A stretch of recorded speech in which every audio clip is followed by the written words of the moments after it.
Shalom saudara-saudari yang terkasih di dalam Tuhan kita Yesus Kristus, berjumpa lagi dengan Papa dan El. Pernahkah kita merasa seperti sedang berada di tengah lautan kehidupan yang bergelora?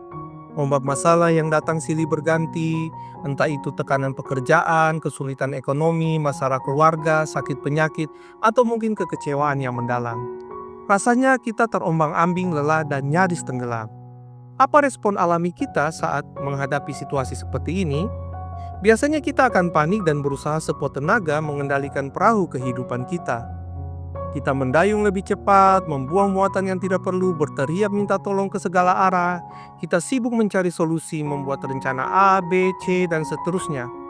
Kita mengandalkan kekuatan, pengalaman, dan koneksi kita. Singkatnya, kita menjadi sangat sibuk dan sangat bising. Namun hari ini Papa dan El akan membagikan formula untuk menghadapi badai kehidupan dengan cara Tuhan. Dengan judul khotbah, kekuatan dalam ketenangan. Dengan nats Alkitab yang terambil dari Yesaya 30 ayat 15 yang berbunyi, sebab beginilah firman Tuhan Allah yang Maha Kudus, Allah Israel. Dengan bertobat dan tinggal diam kamu akan diselamatkan, dalam tinggal tenang dan percaya terletak kekuatanmu. Tetapi kamu enggan. Firman Tuhan yang telah kita baca hari ini membawa sebuah pesan yang terdengar aneh bahkan radikal di tengah kebingungan dalam menghadapi badai pergumulan kita. Tuhan tidak menyuruh kita untuk melakukan banyak hal, tetapi Dia menawarkan jalan yang sama sekali berbeda, yaitu melalui pertobatan, ketenangan, dan percaya. Ini adalah rahasia kekuatan sejati. Mari kita sama-sama belajar bagaimana cara bekerja formula dari Tuhan ini dalam menghadapi badai kehidupan yang kita alami. Yang pertama adalah masalah kita, yaitu kecenderungan untuk menolak cara Tuhan. Sebelum kita menghadapi solusi dari Tuhan, kita harus jujur tentang masalah kita. Di akhir ayat ini, ada kalimat yang cukup tajam, yaitu tetapi kamu enggan. Ini berbicara tentang kecenderungan untuk menolak cara Tuhan. Konteks dalam Yesaya 30 adalah bangsa Israel yang sedang terancam oleh kekuatan adidaya bangsa Asyur. Saat mereka ketakutan alih-alih berlari kepada Tuhan yang telah menyelamatkan mereka dari Mesir dengan penuh kuasa, mereka justru berlari kembali ke Mesir, mengandalkan kekuatan politik dan militer Mesir untuk menyelamatkan mereka. Mereka lebih percaya pada kuda dan kereta perang Mesir daripada kuasa Tuhan. Bukankah seringkali kita sama dengan bangsa Israel? Saat pergumulan datang, kita mencari Mesir kita sendiri.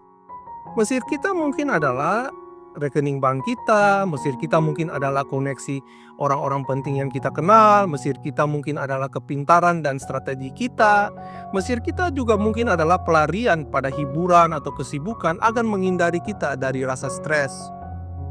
Kita enggan untuk diam karena di dalam diam terasa seperti menyerah. Kita enggan untuk tenang karena tenang terasa seperti tidak melakukan apa-apa. Kita lebih suka sibuk dan merasa memegang kendali, padahal sebenarnya kita sedang menunjukkan ketidakpercayaan kita kepada Tuhan. Langkah pertama menuju kekuatan sejati adalah mengakui bahwa cara kita seringkali salah dan kita enggan mengakui cara Tuhan. Yang kedua adalah formula Tuhan bagian pertama. Dengan bertobat dan tinggal diam, engkau akan diselamatkan. Tuhan memberikan langkah pertama untuk diselamatkan dari kekacauan, baik kekacauan eksternal maupun internal, yaitu kepanikan dan ketakutan kita. Cara pertama dengan cara bertobat. Bertobat dalam bahasa Ibrani yang digunakan adalah kata suba.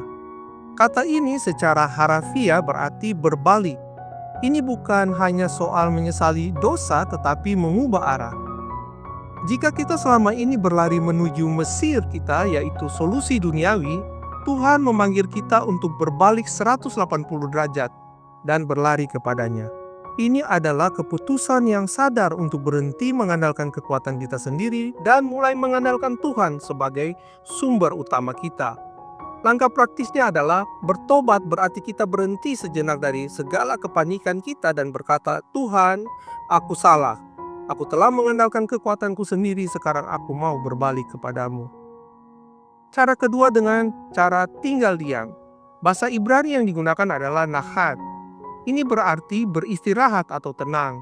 Ini bukan kemalasan, tetapi ini adalah penghentian dari usaha panik kita.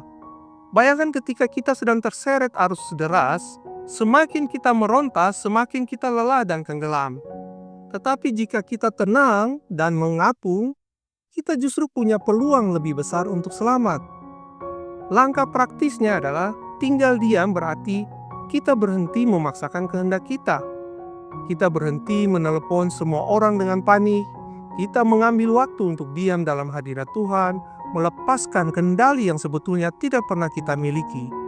Keselamatan dari kepanikan dan keputusasaan datang saat kita berbalik kepada Tuhan dan berhenti dari usaha kita sendiri.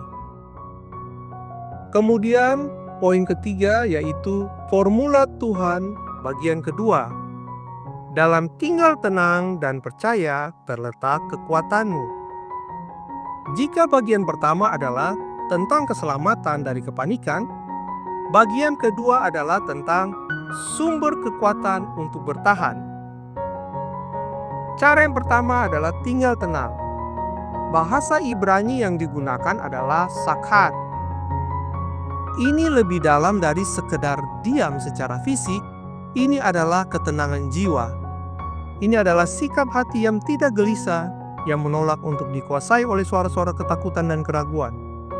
Ini adalah kedamaian yang melampaui segala akal, yang menjaga hati dan pikiran kita. Langkah praktisnya adalah kita secara aktif memilih untuk tidak merenungkan skenario terburuk. Sebaliknya, kita mengisi pikiran kita dengan kebenaran firman Tuhan tentang siapa Dia. Yang kedua, dengan cara percaya. Bahasa Ibrani yang digunakan untuk kata percaya adalah bika. Ini adalah intinya.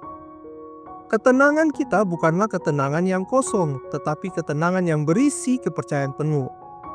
Kita percaya pada karakter Tuhan bahwa Dia baik. Kita percaya pada kedaulatan Tuhan bahwa Dia berkuasa, dan kita percaya pada janji Tuhan bahwa Dia tidak akan pernah meninggalkan kita. Langkah praktisnya adalah percaya adalah tindakan iman. Saat kita berdoa, kita tidak hanya menyampaikan daftar keluhan kita, tetapi kita menyerahkan kepada Tuhan dan percaya bahwa Dia sedang bekerja, bahkan ketika kita tidak bisa melihatnya. Kekuatan sejati bukanlah secara fisik saja, bukan juga keadaan finansial kita. Kekuatan sejati adalah buah dari jiwa yang tenang dan hati yang percaya sepenuhnya kepada Tuhan. Itulah kekuatan untuk tidak hancur saat ditekan, untuk tetap berpengharapan walau dalam keadaan yang gelap. Jadi saudara-saudari yang terkasih, dunia di sekitar kita akan selalu gaduh. Badai pergumulan akan selalu datang. Pertanyaannya adalah, kemana kita akan berlari? Apakah kita akan terus berlari ke Mesir kita, sibuk dengan kepanikan dan usaha kita sendiri, dan akhirnya kita menjadi lelah dan kecewa? Atau hari ini kita mau mendengarkan undangan Tuhan dari Yesaya 30 ayat 15. Tuhan memanggil kita untuk berbalik kepadanya, diam dari kepanikan kita, tenang di dalam jiwa kita, dan percaya sepenuhnya kepadanya. Disitulah letak keselamatan dan kekuatan kita. Mungkin saat ini ada di antara kita yang sedang berada di dalam pergumulan. Kita merasa lelah, takut, atau bahkan merasa sendirian. Maka lakukan langkah-langkah yang telah diajarkan oleh firman Tuhan hari ini. Yang pertama, akui, jujurlah di hadapan Tuhan, katakan padanya, Tuhan, aku enggan, aku takut untuk diam, aku takut kehilangan kendali. Yang kedua adalah berbalik. Buatlah keputusan hari ini untuk berhenti berlari ke Mesir atau solusi duniawi, tapi berbaliklah sepenuhnya kepada Tuhan. Yang ketiga adalah latih ketenangan. Ambil waktu setiap hari, mungkin hanya 5-10 menit untuk benar-benar diam, matikan ponsel, matikan TV, dan duduk di hadirat Tuhan. Bawa segala kekhawatiranmu kepadanya di dalam doa dan ucapan syukur. Dan keempat, isi dengan kepercayaan. Bacalah janji-janji Tuhan dalam Alkitab. Ingatkan dirimu sendiri bahwa Dia adalah Allah yang setia, Allah yang maha kuasa, dan Allah yang mengasihimu. Kekuatan kita tidak ditemukan di dalam kegaduhan dan usaha kita, tetapi di dalam ketenangan dan kepercayaan kepada Allah yang maha kudus. Di sanalah tempat peristirahatan bagi jiwa yang lelah, dan di sanalah sumber kekuatan kita yang tidak pernah habis. Amin. Jadi, saudara-saudara yang terkasih di dalam Tuhan, sekian dulu firman dari Papa dan El untuk hari ini. Kita akan berjumpa lagi pada pertemuan-pertemuan berikutnya. Shalom, Tuhan Yesus memberkati.